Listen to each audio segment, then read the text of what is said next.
We have an update in the Flint water scandal. I did not expect that we would have that because it's been a while and very little has actually been done. But the former Michigan Governor Rick Snyder, as well as other officials, are apparently being investigated and facing charges. Snyder, former health director Nick Leon, and other former officials are expected to face charges, although specifics have not yet been announced. Since 2014, at least 15 current or former state and city officials and staff have been indicted in connection to the water crisis, although the charges have not always gone very far in those. Now, it's been a bit since it, and in case you don't remember or you live outside of the country and aren't familiar with it, this water crisis began back in 2014 when the city of Flint, Michigan switched its water source from treated water from Detroit to the Flint River in an effort to save money. The city failed to treat the water properly, allowing massive amounts of lead from old pipes to be pumped directly into Flint homes. Snyder only declared a state of emergency in January of 2016, 2 years later, after federal officials announced their own investigation. So it was a very long time. There was a lot of concern already. I mean, one of the noteworthy parts of this that I can never get past is that the GM plant switched to a different township for water because the water that was being sent from the Flint River was corroding engines. So it was rough on the engines, but it was still being given to people. And local officials, state officials just sort of went along for as long as possible because they were saving money. And at the end of the day, they didn't care what happened to the people of Flint. Yes, and that's where it all starts and ends, honestly. So this representative government where we're supposed to represent the people in that area starts off by saying, let's cut some corners and save some money. Okay, you can save some money. You can have some plans for that. But in order to do that, you have to flesh the whole thing out, save some money, maybe get some from a closer water source. I'm not sure about the geographical dynamics of this, but maybe it's a closer water source. You got plenty of water, let's go ahead and use it. But if you just cut corners inside just to pump water through the same old rusty pipes, because you don't care about the people that are getting that water, it leads you to a new problem. Now you have this problem in your hands where people are poisoned and dying and literally can't use the water in their homes. So what do you do instead after you make this mistake?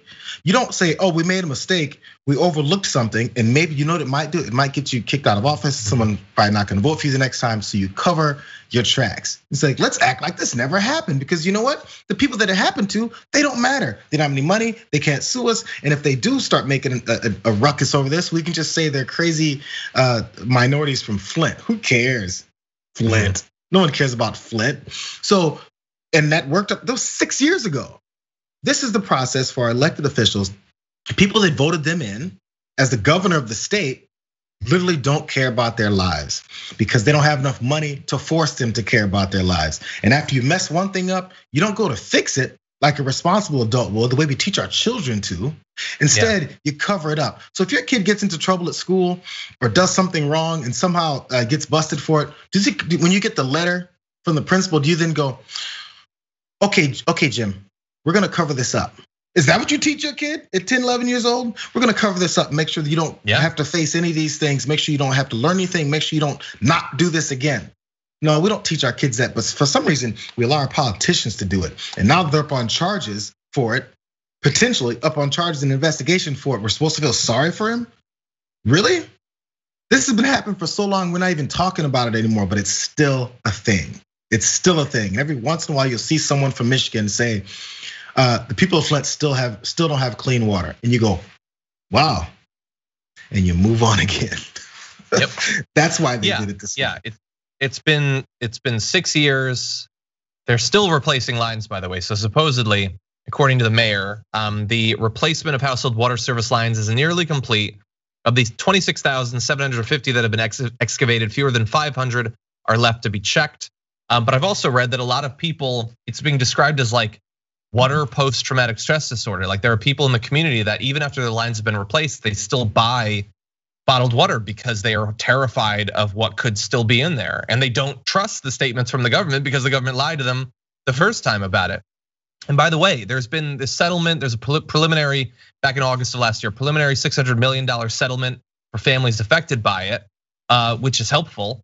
But the effect of lead on your health, and especially the development of children, doesn't go away after a legal or monetary settlement. That is a lifelong thing that can affect brain development, so like social disorders and all sorts of things. These are lifelong effects of a city and a state that tried to save a little bit of money and didn't care enough to see whether it was safe or actually let the people there know that it wasn't in the end. And then after people are sick from this, again, these same Americans, they're denied healthcare coverage, they're denied affordable ways of getting that.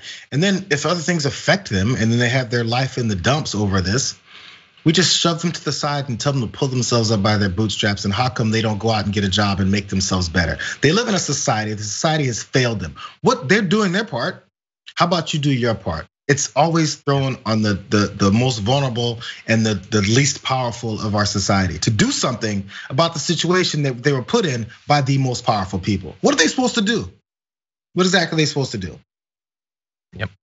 Die. That's what they want them to do.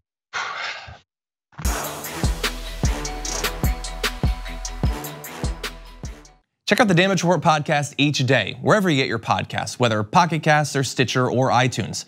You can join me as I give you the news and stories you want, with a range of co-hosts and interview guests jumping in on the fun each day. Again, that's the Damage Report, wherever you get your podcasts. And if you get them at iTunes, don't forget to rate and review. Sometimes I'll read them live on the show.